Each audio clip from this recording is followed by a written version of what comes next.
Atos capítulo 4.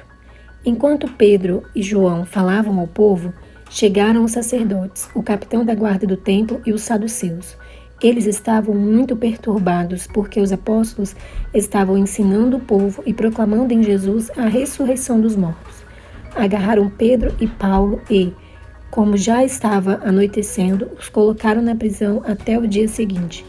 Mas muitos dos que tinham ouvido a mensagem creram, chegando o número dos homens que creram a perto de 5.000. No dia seguinte, as autoridades, os líderes religiosos e os mestres da lei reuniram-se em Jerusalém.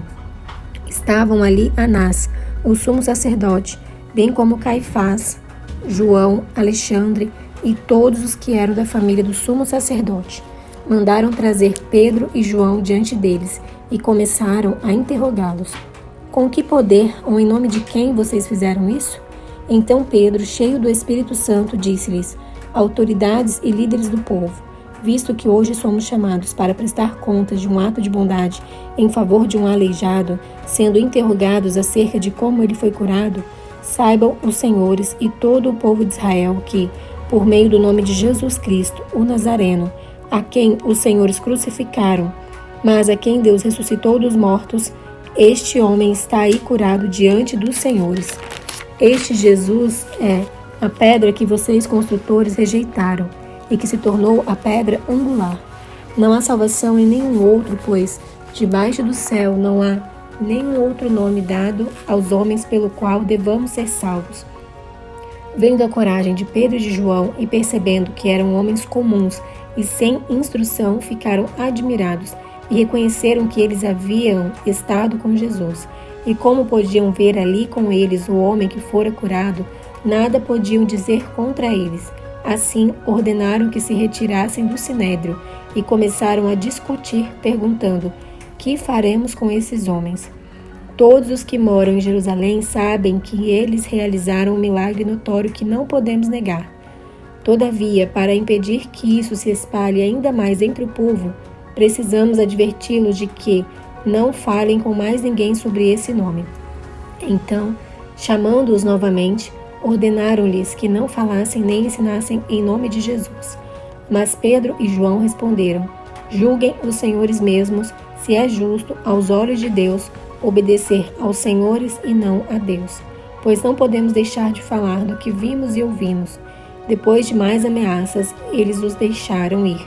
Não tinham como castigá-los, porque todo o povo estava louvando a Deus pelo que acontecera, pois o homem que fora curado milagrosamente tinha mais de 40 anos de idade. Quando foram soltos, Pedro e João voltaram para os seus companheiros e contaram tudo o que os chefes dos sacerdotes e os líderes religiosos lhes tinham dito. Ouvindo isso, levantaram juntos a voz a Deus, dizendo: ó soberano, tu fizeste os céus, a terra, o mar e tudo o que neles há. Tu falaste pelo Espírito Santo, por boca do teu servo, nosso pai Davi. Porque se enfurecem as nações e os povos conspiram em vão? Os reis da terra se levantam, os governantes se reúnem contra o Senhor e contra o seu ungido. De fato, Herodes e Pôncio Pilatos reuniram-se com os gentios e com o povo de Israel nesta cidade, para conspirar contra o teu santo servo Jesus, a quem ungiste. Fizeram o que o teu poder e a tua vontade haviam decidido de antemão que acontecesse. Agora, Senhor, considera as ameaças deles e capacita os teus servos para anunciarem a tua palavra corajosamente. Estende a tua mão para curar e realizar sinais e maravilhas por meio do nome do teu santo servo Jesus. Depois de orarem, tremeu o lugar em que estavam reunidos. Todos ficaram cheios do Espírito Santo e anunciavam corajosamente a palavra de Deus. Da multidão dos que creram, uma era a mente e um o coração. Ninguém considerava unicamente sua coisa alguma que possuísse, mas compartilhavam tudo o que tinham. Com grande poder os apóstolos continuavam a testemunhar da ressurreição do Senhor Jesus, e grandiosa graça estava sobre todos eles.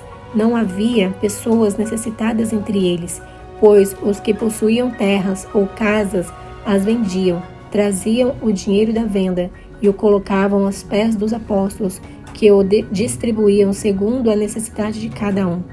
José, um levita de Chipre, a quem os apóstolos deram o nome de Barnabé, que significa encorajador, vendeu um campo que possuía, trouxe o dinheiro e o colocou aos pés dos apóstolos.